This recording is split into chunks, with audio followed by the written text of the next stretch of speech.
I hope East 10 Nordic is not an East 8 clone. You're probably saying that because we've seen a lot of it taking place in islands and forests and beaches and stuff like that.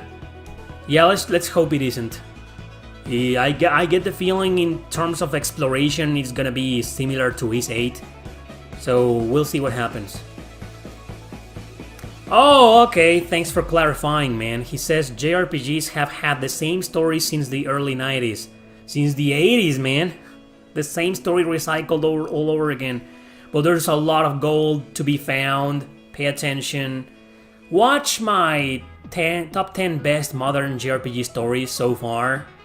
Some really good stories in there. Why don't you play Triangle Strategy? And there's barely any stories like that. Why don't you play Dead End Request 2? And tell me how many JRPGs have a similar story to that. There's a lot of them, man. I understand a lot of JRPGs have the same story recycled over and over, but there's a lot others that don't. 13 Sentinels, play that and you'll be like, there's no other story like it.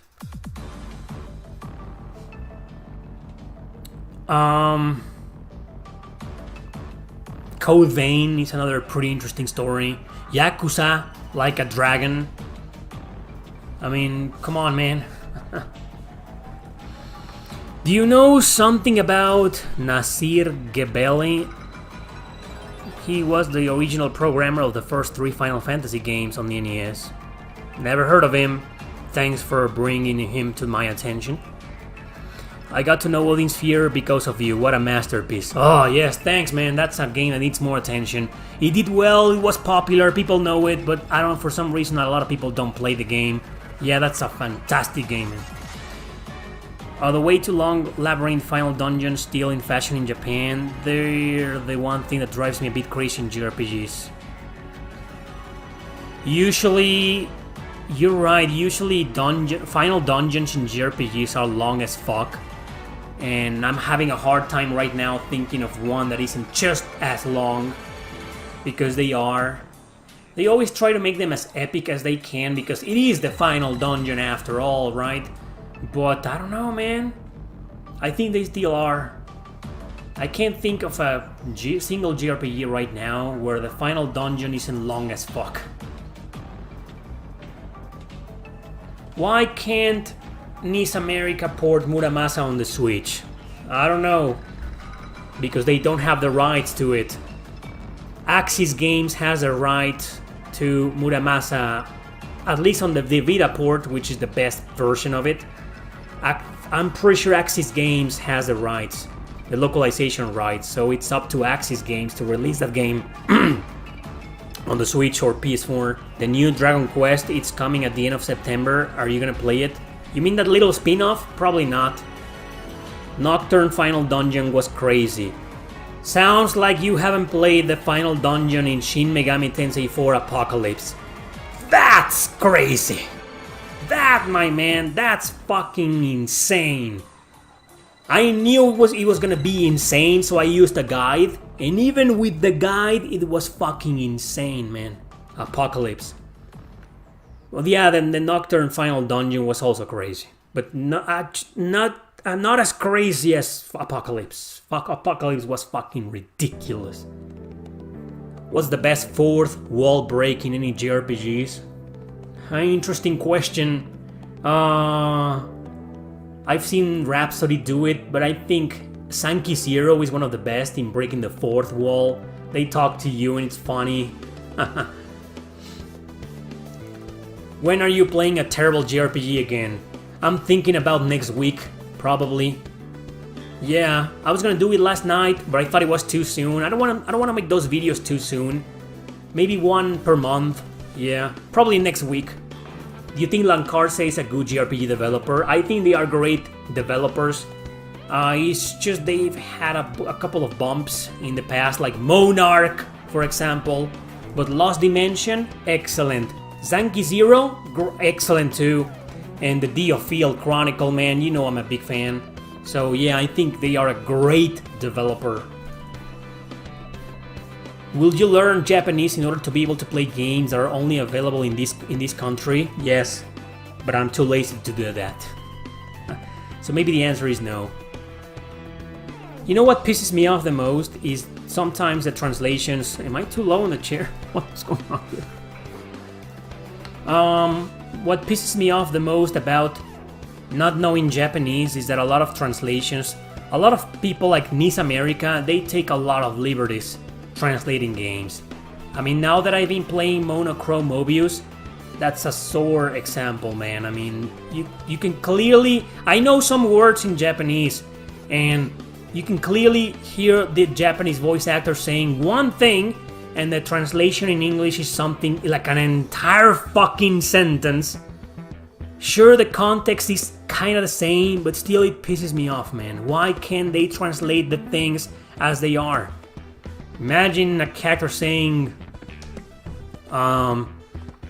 Gomenasai, which is I'm sorry, right? No! They put a fucking whole sentence apologizing that, I mean, you can clearly hear the character didn't say that. That pisses me off. That's the one reason why I would love to learn Japanese. So I can play them in Japanese and forget about these fucking ridiculous translations, man. And some translators politicize them. You know, 13 Sentinels is a great example. Like, what the fuck, man? The character was just a cross-dresser. He was not a non-binary. Like, what's up with that, Atlus? I hate that, man. I hate that shit. As you can see, it pisses me off. It gets me pretty heated. Maybe because I'm an author. I'm a writer. I've published books and I've translated to English all of them myself. And I wouldn't like some fucking douchebag, you know, adding words that I didn't say or adding sentences that I didn't say that are just not there. The characters didn't say that. Why the fuck? Who the fuck do you think you are to do that, man? I'm sorry. It just gets me pissed off. Let's move on. Sorry guys, I get very passionate about that. I just hate it. Have you played Blue Dragon on the 360? Yes, I did, and you know what? I liked the game. I couldn't beat the final boss. I grinded a lot and I still couldn't beat it. But it kinda, I don't want to say it disappointed me, but just didn't live up to my expectations. I thought it was a regular Dragon Quest clone, and it was good. I like the story, the music, Nobuo Uematsu, but I don't know. I mean, I think it's a great game, but it's not a masterpiece. It's not one of the absolute best on the 360. No, Lost Odyssey is far better. Tales of Vesperia, the original Nier. Even I'd rather play Infinite on Discovery over Blue Dragon, but Blue Dragon is a good game. This Way Madness Lies has a great soundtrack. Yes.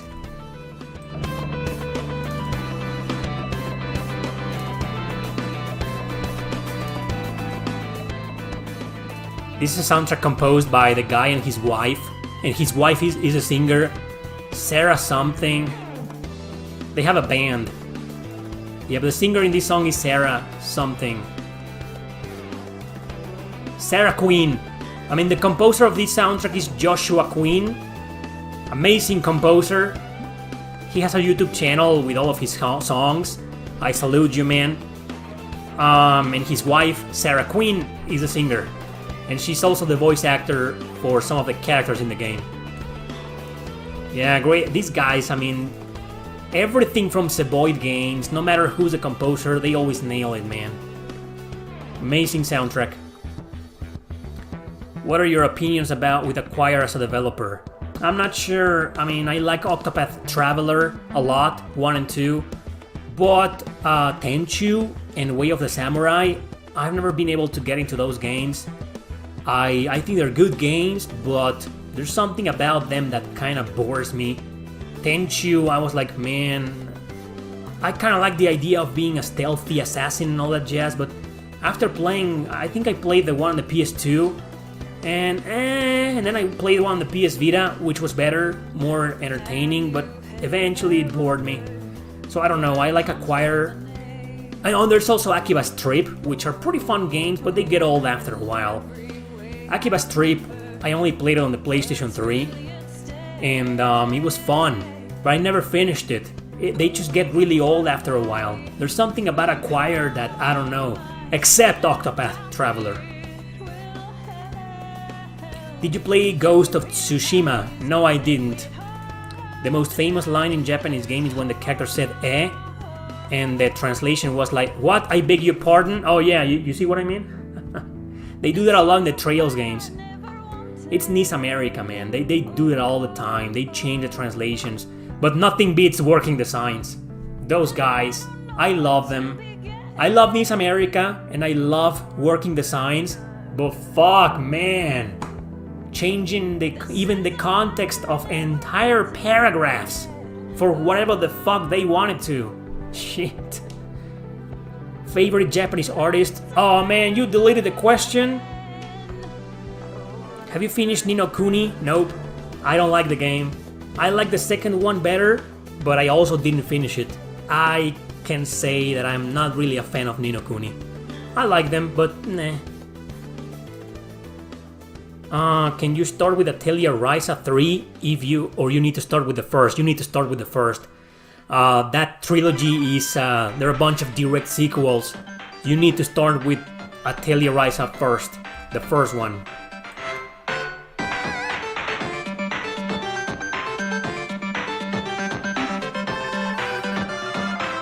Would you dance to that? Would you go to a disco or anywhere and dance to this music?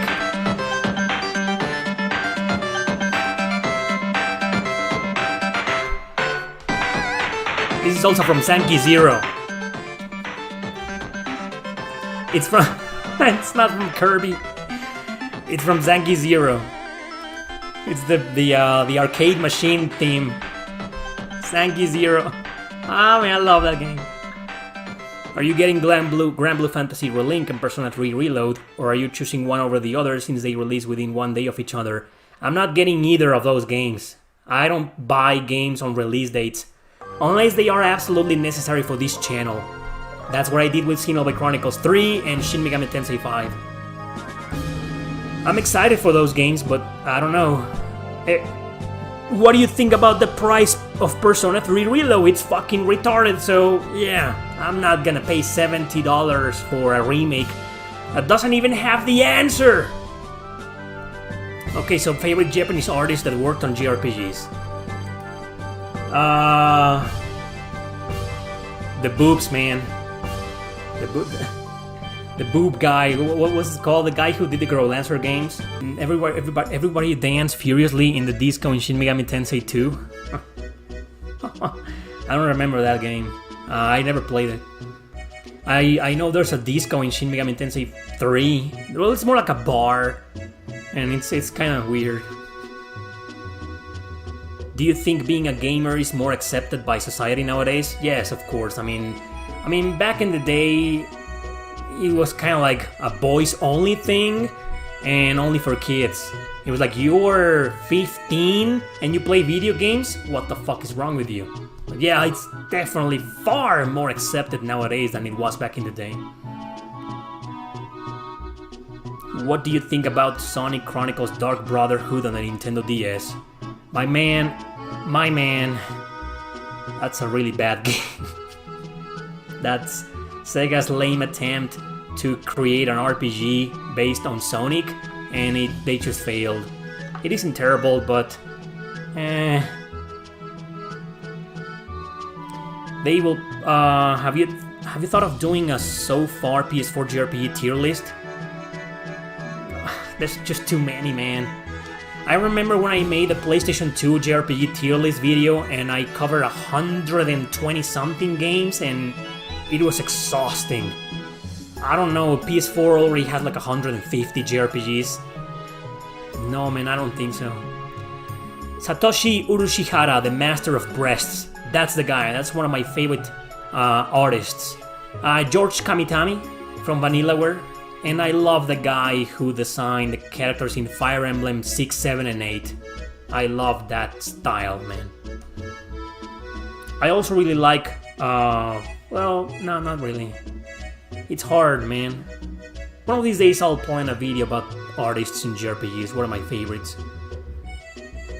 What is the most common JRPG cliche that exasperates you the most? Lollies, sexualized lollies. You know, the classic little 10-year-old looking girl that's supposedly 15 and she's sexualized. I fucking hate that. And I really hate to. I'm not a fan of the world. I'm not a fan of the kids saving the world. Sure, high school students, maybe I believe that, but 14, 15-year-old brat saving the world, it's kind of like, man. Many years ago, I think it's been like 5 years, probably more, I made a top 10 worst JRPG cliches video. Check it out if you haven't. It's really old, but it's funny. And I also did one on pet peeves. It was called five things I hate in JRPGs. I think I made a video last year. Typical Asian parents still treat games like poison that affect their children's mind and lead them to laziness or rebel attitudes. Well, I'm pretty damn lazy, and I have a rebel attitude. Maybe those parents are right, man. I'm not that lazy. I'm lazy when it comes to working for people or for doing certain chores. But for working on my own stuff, like my channel or my books, my videos, I'm pretty hard working. But I'm pretty lazy for other things. So maybe those parents are right. One of my favorites is Yoshitaka Amano. I'm not a fan. As much as I like games like Final Fantasy VI and Cartia, The Word of Fate, I'm not really a fan. The Trails artists I like. I'm really pleased you brought back this theme from Suikoden. Oh man, Suikoden. Suikoden, when it comes to music, doesn't get enough love. I agree, man. Soundtracks are among god tier, man. Suikoden, I'm a big fan. 27 mangs. Okay. What's so funny about the parents joke? No, I'm not getting Baldur's Gate. Wait. They will probably add the answer as a future DLC in Persona 3 Reload. That's what I said. I don't think that's a probability. I think that's a fact. I think that's something that's bound to happen, no matter what. Mark my words, people. It'll happen. My favorite artist is Kazuma Kaneko for SMT. Yeah, I like him, but also not amongst my favorites. Yeah, Kazuma Kaneko. Yeah. Akira Toriyama, how about that guy? Dragon Ball, Dragon Quest. I like that guy. He's one of my favorites, Akira Toriyama. Overrated maybe, whatever, but I like him. What's for lunch? I have no idea, man. What's an RPG you think you'll replay forever? Chrono Cross. I've been waiting to get tired of that game. Every few years I try it, I play the game, and I'm like, I just can't get enough, man. I'm not tired of it. I think it's the one RPG, because you know what? I got tired of Valkyrie Profile 2 once. I was like, and I kind of forced myself to finish it, and that was many years ago. But yeah, Chrono Cross is the one RPG that I'll probably never get tired of playing. I really, really love it. I don't know where this music comes from, guys. Oh no, wait, this is from a Tales game. This is from Tales of Graces. Right? I think it is. Yeah. Yeah, this was from Tales of Graces. Can you tell us Roxy's character design in great detail? Oh man, it's on the other room. Fuck, yeah, I still have some of the comics I drew of him, but it's just the most generic design you can think of. Just sticks for the body and a weird cat face in an upside down triangle. I mean, it's just fucking stupid. It's the worst design you can imagine. It'll probably disappoint you, but I mean, you really want to see it? I'll show it to you one day. I have a picture of it. I have a drawing of it. Or maybe I could do a paint right now. Oh, but I gotta go. Yeah. Last question, guys. Did they explicitly say content from the answer wouldn't be worked into the Persona 3 remake? No, man, come on. Jesus. Do you think Suikoden 1 story is too short? Yeah. You can beat the story in like 10 hours, 15 hours long. I mean, it's a pretty short game. It's too short. It's still great, but it's too short.